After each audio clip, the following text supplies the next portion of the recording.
it is just a belief system. It's a myth. Does it really work? How does it help you? ऐसे कुछ सवाल हैं जो मेरे को अक्सर मिलते हैं, और कुछ लोग हैं जो जेन्युइन इंक्वायरी चाहते हैं, they really want to understand how this work.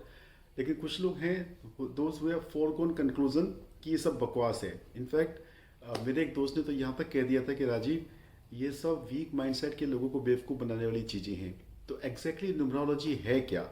तो मैं आज एड्रेस कर रहा हूँ उन लोगों को जो जेन्युइनली इस चीज़ को समझना चाहते हैं, those have genuine doubts and questions and they really want to understand. मैं उन लोगों से बात नहीं कर रहा हूँ those have drawn their conclusion and brushed it aside already.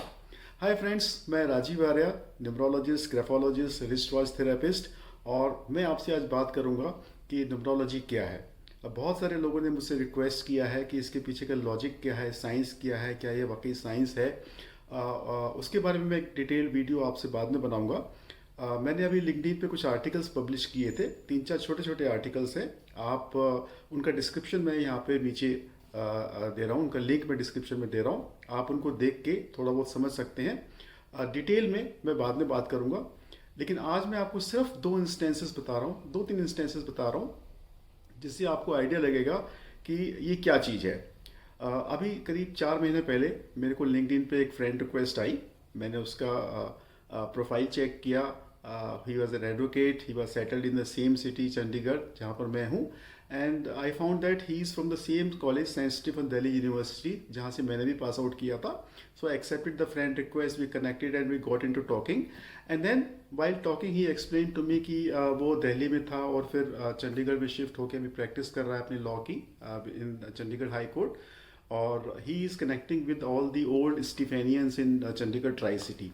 तो बातों बातों में करते हुए उसने बताया कि पहले वो दिल्ली में प्रैक्टिस कर रहा था, और इनफैक्ट वो प्रॉपर्टी के केसेस में काफ़ी ज़्यादा डील कर रहा था, एंड कुछ हाई प्रोफाइल प्रॉपर्टी केसेस थे दिल्ली में जो उसने हैंडल किए थे, और उसका नाम अखबारों में भी आया था। Suddenly I blurted out, is your date of birth by any chance 3, 12, 21 or 30 of any month? And he said, sir, why are you asking? I said, just tell me. And he said, yes, it's 21. I said, wow. And he was amazed. How did you guess? I said, from the way you are talking. This is what numerology is all about. I'll explain the reason a little later. I'd like to recall the second instance.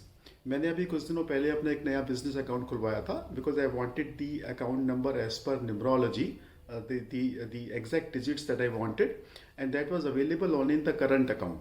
So I opened a current account, and since this is a business account, so the bank people and bank executives came to verify my workplace and all, and that lady got to know that I'm into this occult science, and she excitedly told me that her husband believes in a lot.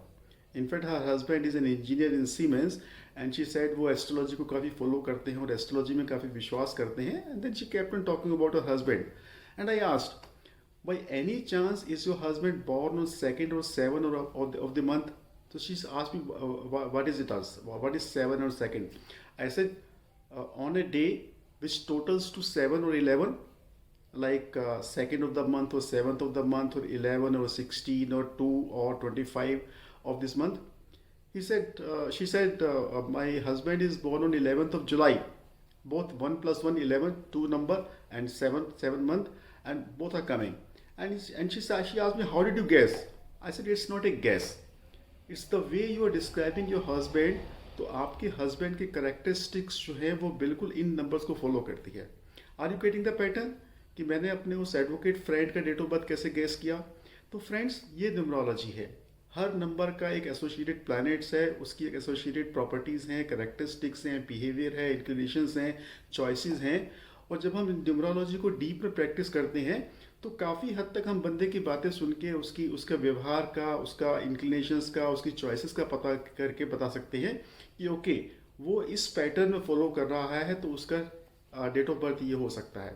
तो जब हम किसी का numerology analysis करते हैं और उसका date of birth देखते हैं तो हमें पता चल जाता है कि अगर ये 3 नंबर का है या 6 नंबर का बॉर्न है या 9 नंबर का बॉर्न है, तो he is born with these characteristics, these features, उसकी ये चॉइसेस होने वाली है लाइफ में, उसका ये करियर पाथ होने वाला है, उसका नेचुरल एनर्जीज इस फील्ड में फ्लो करेगा, और इस तरह से हम लोगों को गाइड कर सकते हैं। तो ये न्यूमरोलॉजी है। अब अगर इन दोनों इंस्टेंसेस के बारे में आप मुझसे पूछेंगे तो it's not pseudo science, it's just the practical observation.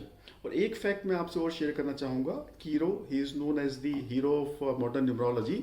उन्होंने अपनी बुक में लिखा है that his first exposure to numerology was in India when certain Brahmins exposed him to the old texts, old Sanskrit text जहाँ पे numerology की बात की गई थी। आप जाके चेक कर सकते हैं, जो कीरो की बुक है, बुक ऑफ नंबर्स, उसमें उन्होंने ये बात कही है। तो आई होप आपको इससे थोड़ा सा आइडिया लगा होगा। तब तक आप आर्टिकल पढ़िए जो नीचे मैंने डिस्क्रिप्शन में दिए हैं, और नेक्स्ट टाइम मैं एक डिटेल वीडियो लेके आऊँगा जहाँ पे इसकी साइंस, नंबर्स, वाइब्रेशंस, फ्रिक्वेंसीज और कैसे ये काम करते हैं, क्या एसोसिएटेड प्लैनेट्स होते हैं, उसके बारे में आपसे डिटेल में बात करूँगा।